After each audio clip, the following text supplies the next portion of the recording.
Okay, mayong adlaw kanato nga tanan.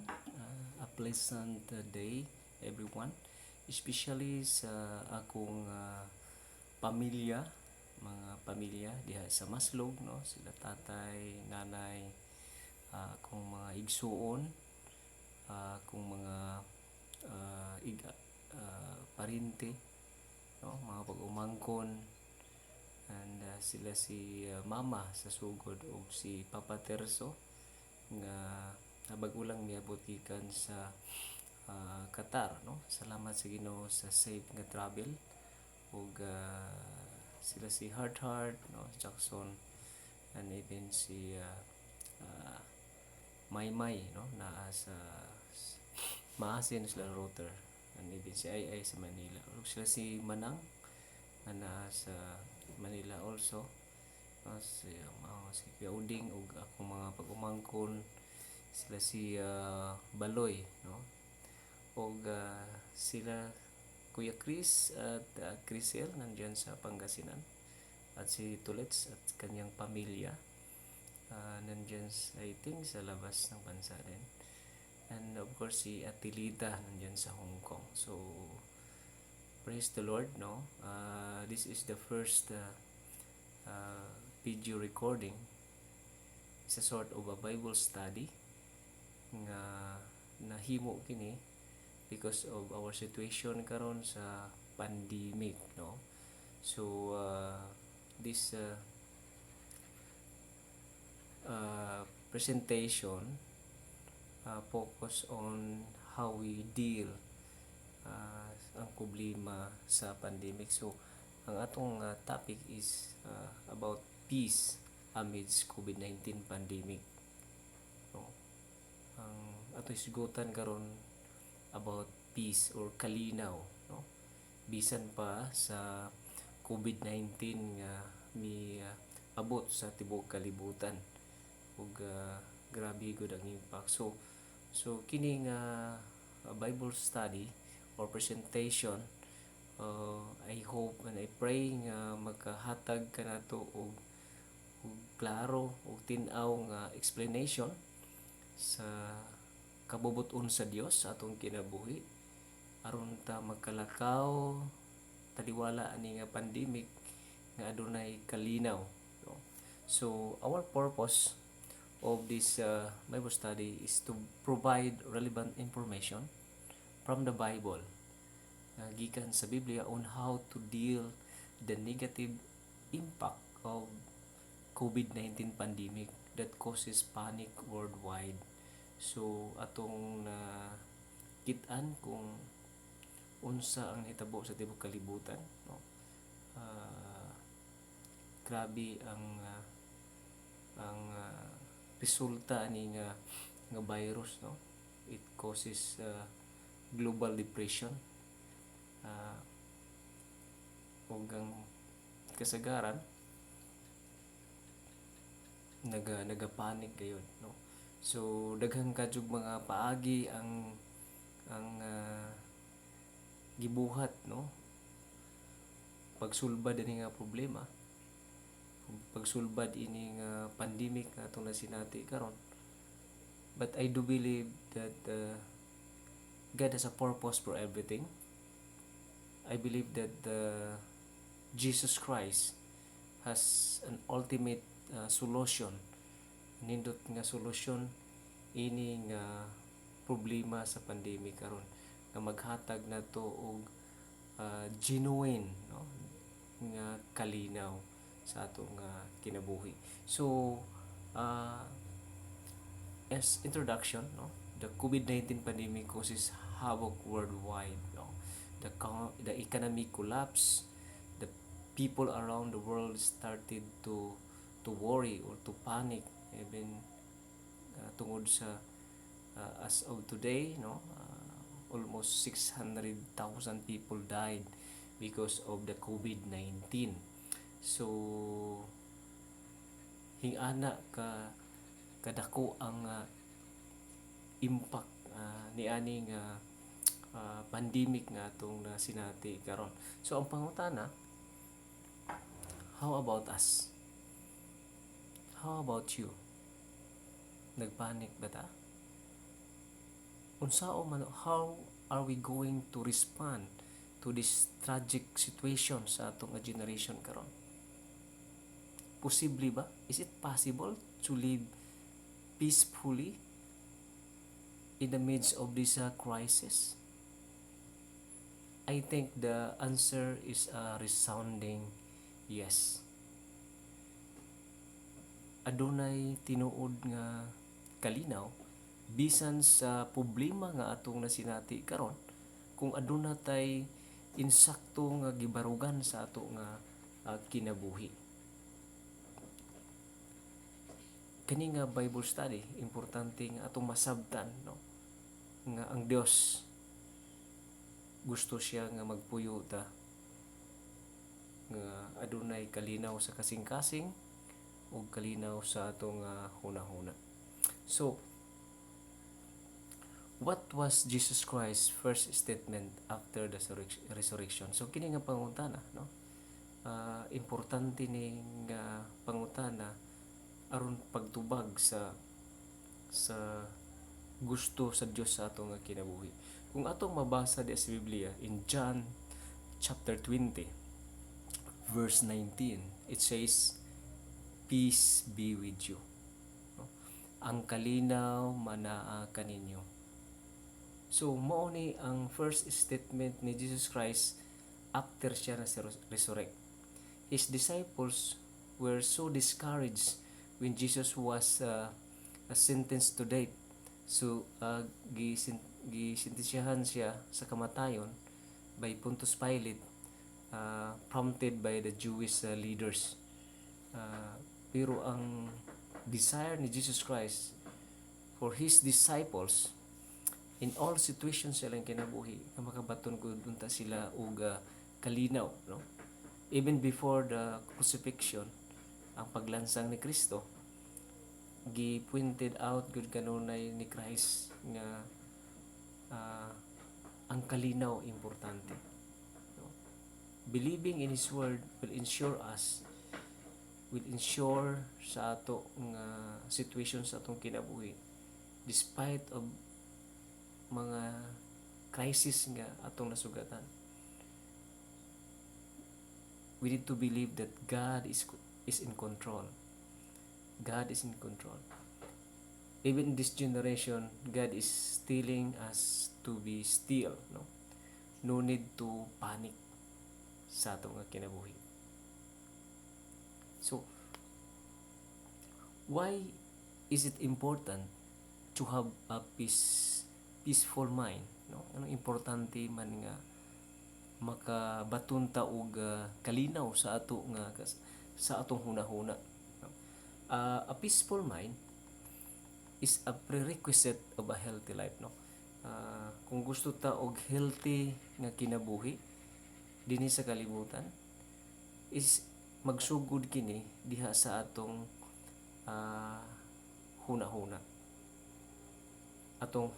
So, tungod kay ang pagkamabalak on worrying is the primary reason for any sickness and diseases because of the stresses. So, according to Dr. Bruce Lipton, ingon siya sa iyang libro, "Belief controls your life." Meaning, kung unsay imong gituohan karon, mao nay naga-control sa imong kinabuhi. So this is a powerful statement nga dapat nato masabtan spiritually and even physically, because whatever you believe, it controls your life. According to Dr. Lipton, that when a person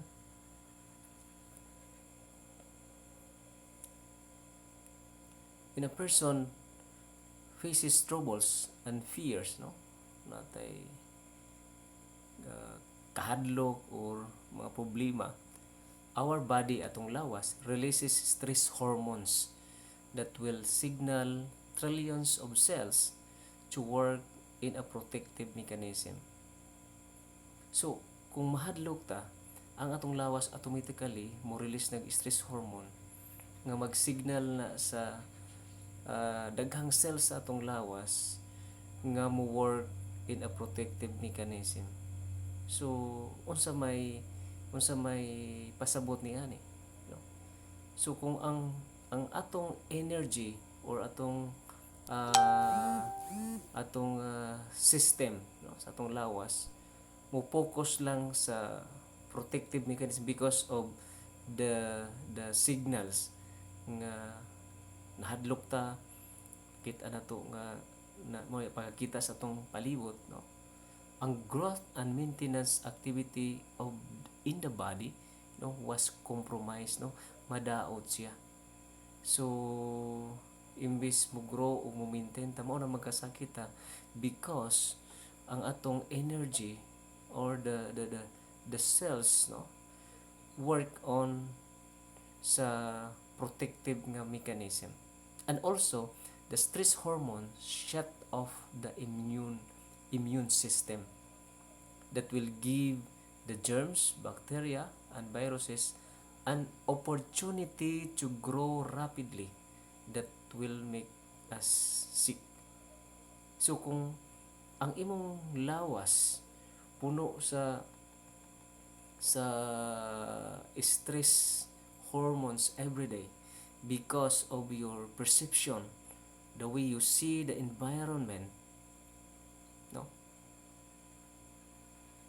mao na maghinay-hinay nato og destroy sa ato nga kinabuhi, physically, mentally, emotionally. So our mind is the door of our well-being. We need a healthy outlook of the world to have a peaceful life. So if our perspective, ang atong pagkakita sa kalibutan, no, even this pandemic, mahadlok ta, mag-worry ta, is kung dili ni ma-corrected, destruction is inevitable, no. Dili kapugngan ang mga negative nga impact ni ani nga problema karon. So according to the WHO, no, the World Health Organization, 264 million people worldwide suffer depression. The depressed, no, daghan kayo the depressed. This is the data, no, globally, no. And the second leading causes of death is suicide among 15 to 29 years old, with around 800,000 people casualty. It means 800,000 people died annually because of this depression that magtukmod sa usa ka tawo nga mag-suicide.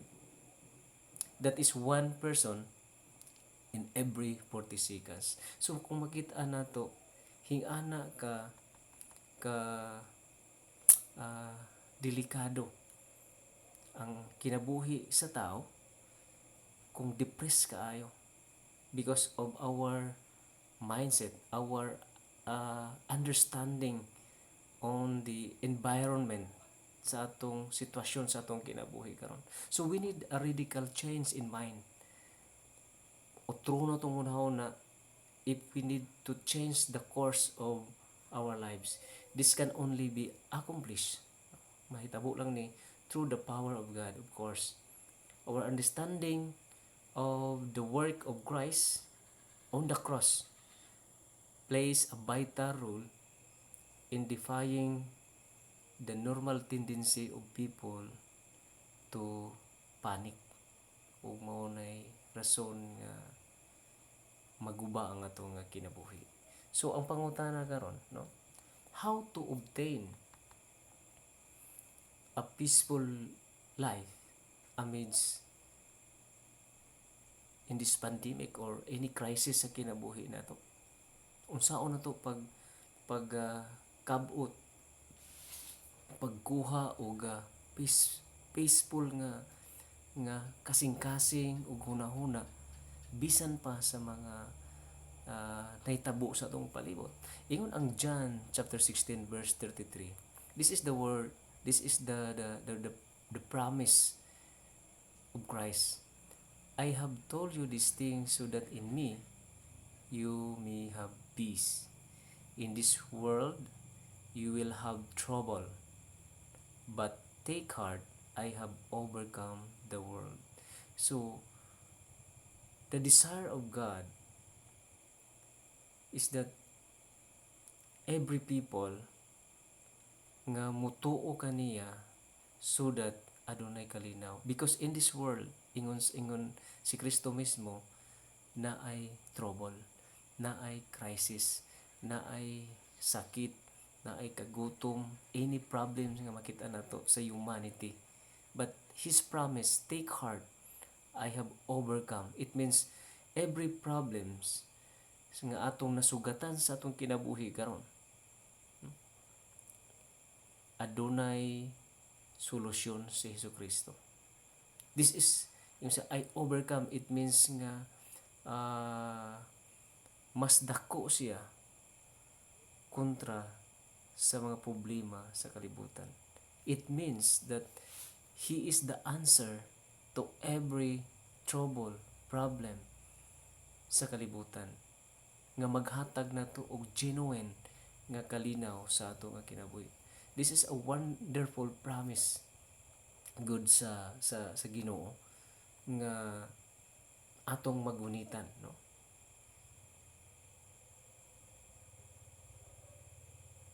Bisan unsa ta unsa nga sitwasyon sa atong kinabuhi karon, we can change any moment if we decide to trust the Lord. So, every believer, every single believer ang magtutuo ni Kristo, either young or old, have a peaceful mind amidst pandemic if we do these three things. So I just want to share with you three things, tulo nga dapat nato nga buhaton so that we can ensure, guarantee a peaceful nga kasing-kasing ug hunahuna sa atong kinabuhi. First is that we need to know the word of truth, which is this is the word of God. The Bible contains full of God's promises for us to claim nga ato gud nga pwedeng atong kuhaon o dawaton gikan sa Ginoo. But the world, ang kalibutan, is so ignorant about it. Bisan pa gani ang mga intellectual nga mga tao, no? Daghang kayong mga ignorante sa pulong sa Dios, sa mga promise, because most people operate their lives based on the concept of the world, not by the revealed truth in God's word na sa Biblia.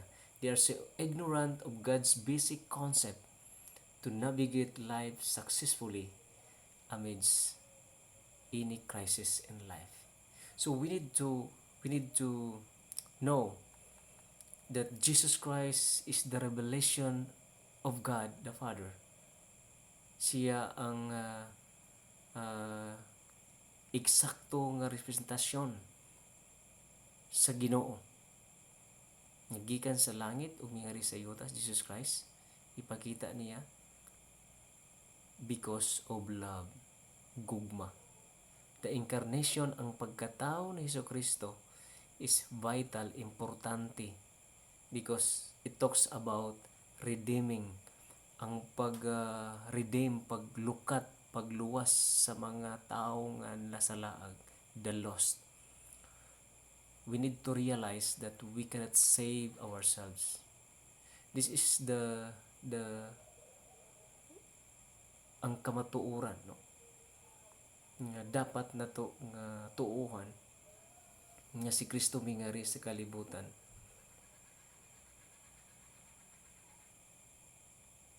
aron paghatag og solusyon sa atong problema.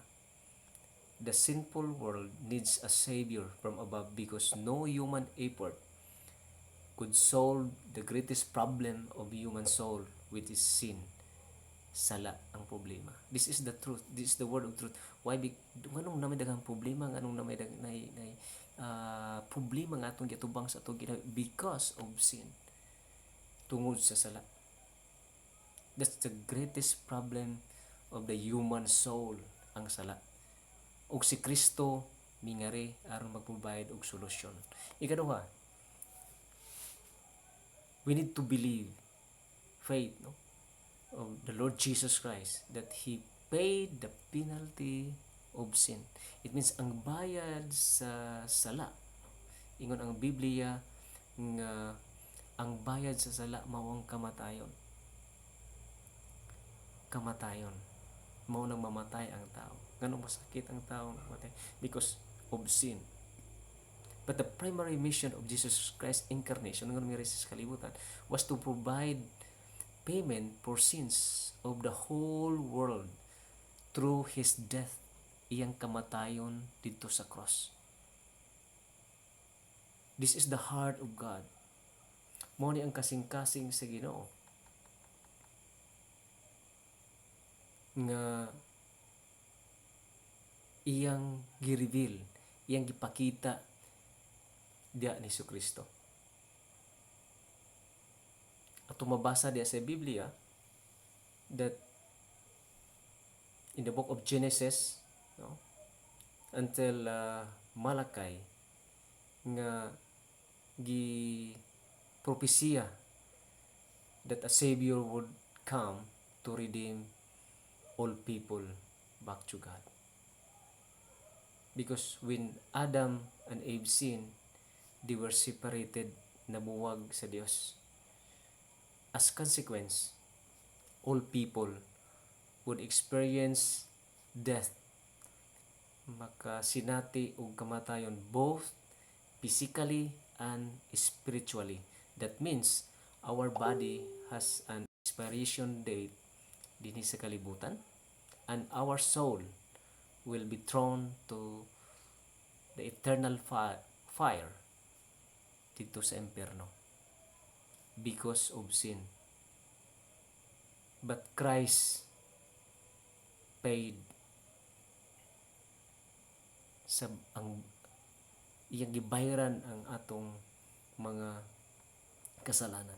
Because the heart of God, in the book of 1 Peter 3:9, the heart of God that none should perish. It means none should perish. Walay bisan usa untang mga laglag sa impyerno. He refuses to let people nga matron mungadto sa hell because each of us was created in the image of God. He won't allow His image to be thrown into the fire in hell. Therefore, God sacrificed, no? Iyang gisakripisyo ang iyang usa ug bugtong nga anak to pay the cost of sin. Because only the holy blood of Jesus can satisfy the requirement of redemption. Ang requirement sa paglukat sa sala sa tao, it needs a holy blood, and the only qualified person is God Himself. God Himself pays the price of sin to illustrate His divine, iyang gugma sa iyang mga kanakan. And thirdly, we need to accept Christ's death and resurrection as the basis for our eternal salvation. This is so important. There is no other way to escape, no? Aron makalikay ta, escape the reality of the eternal punishment in hell. Only by accepting Christ's death on the cross as our payment for the past, present, and future sins. and accepting the bodily resurrection as a proof of Christ's claim as a Savior of the whole world.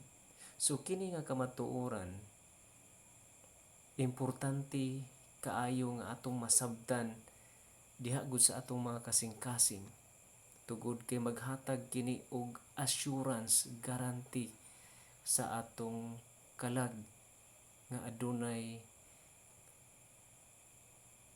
eternal nga kaluwasan nga may maghatag og kalinaw sa atong kasing-kasing bisan sa pandemic nga atong na sugatan.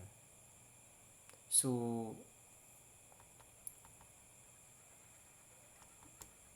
this message, this truth, kamatuoran, maayo gud nga ato ning dawaton, tuuhan ug dawaton gud sa ato nga kinabuhi. Today, if you don't have the assurance of salvation, no? Kung wala tay assurance sa atong kaluwasan, kung mamatay ta, asa man ta padulong? Kung wala tay kasiguruhan sa kaluwasan nga may maghatag nato og kalinaw sa atong hunahuna ug atong kasing-kasing, we need to believe Jesus Christ, that He died, namatay siya for your forgiveness, for the forgiveness of your sins, and He resurrected to provide you eternal life. And you can do this through prayer. Kung ikaw mudawat ug motuo ni Jesucristo, siya andam nga makigrelasyon kanimo. So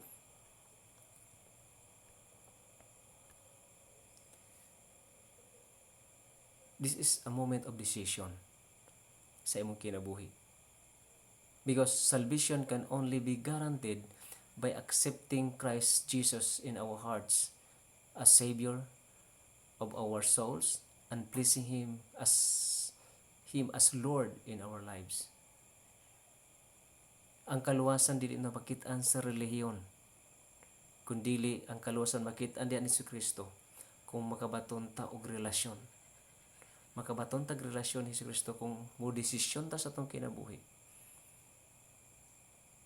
Unang-una, simple kayo, ABC. A, acknowledge all your sins. Acknowledge that dili ka makaluwas sa imong kaugalingon, sa imong kaugalingong paningkamot, sa imong kaugalingong pagkamaayo, sa imong pagkareliyoso. Kung ato lang nga paagi di gud ta makabaton og kasiguruhan.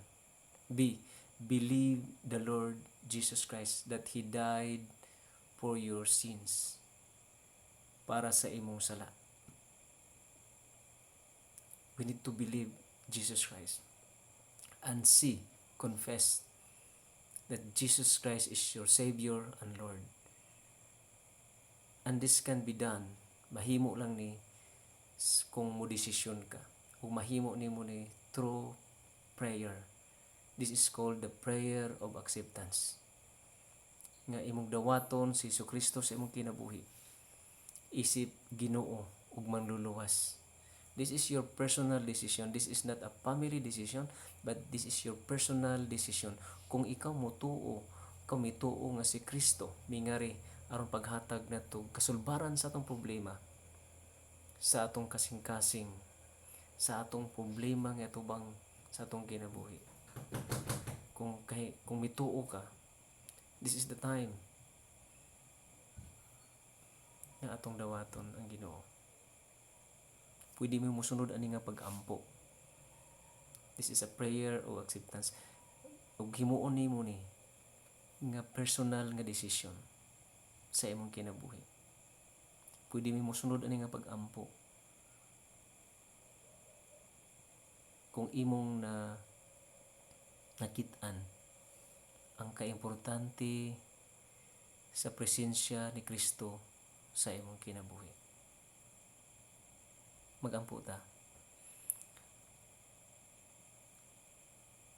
Akong mahigugmaon nga Dios, salamat sa imong dako nga gugma sa ako nga kinabuhi.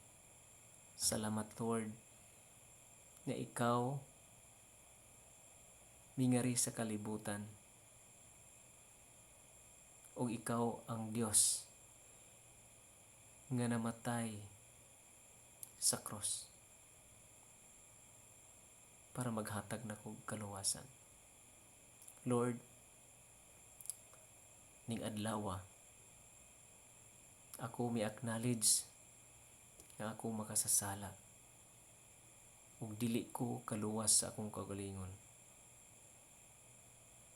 Ug ako mituo nga ikaw ang Dios nga namatay para sa akong kasalanan. Ug ako karon akong giablihan akong kasing-kasing ug ako kang gidawat isip Dios ug manluluwas sa akong kinabuhi. Ug sukad karon Lord, beginning today, I will give my whole life to you. Ug salamat sa kinabuhing walay katapusan nga imong gisaad kanako. Kini akong giampo ug gipasalamatan.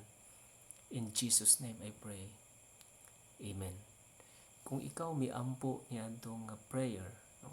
God knows your heart and God's promise is so certain nga aduna kay kaluwasan sa imong kalag. It means mauban ka sa Ginoo bisan asa siya moadto. Conclusion,